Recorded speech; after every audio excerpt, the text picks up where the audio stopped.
Hi, I'm Jurassic Joe with Jurassic Sands, and today we're going to be unboxing and assembling the Step 2 sand table. But be sure to check out the other videos in our series to know how much sand you need for your Step 2 sand table and our overall review. So we're going to get the box open now. So as I unboxed it, the only thing in the box is the actual sand table and the legs are inside the table. So we'll take the box out of frame now.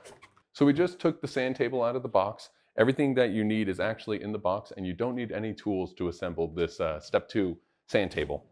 So when we take off the lid here, you can see that we have our 4 legs.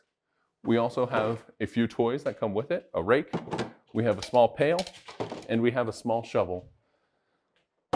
And one of the things that we like most about this sand table is how easy the assembly truly is. So you don't need any additional tools. It comes with great toys, so you can get to playing almost immediately.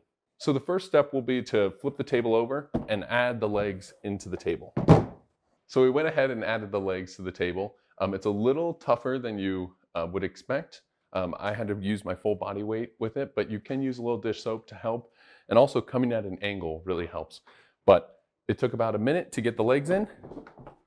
We can flip over the sand table now, and we can put our toys inside, and then we can put the lid on, and it is all ready to go. So you can latch the lid off on these sides. They have these easy to use bungee cords that help keep the sensory material in the sand table itself, but also protect it from the elements if you do keep this outside. So this is a great light sand table that can be used indoor or outdoor. Now that we have the Step 2 sand table assembled, be sure to check out some of our other videos for how much sand to put in your sand table and an overall review. And if you need natural, beautiful, clean sand without dust or dyes, be sure to check out JurassicSand.com.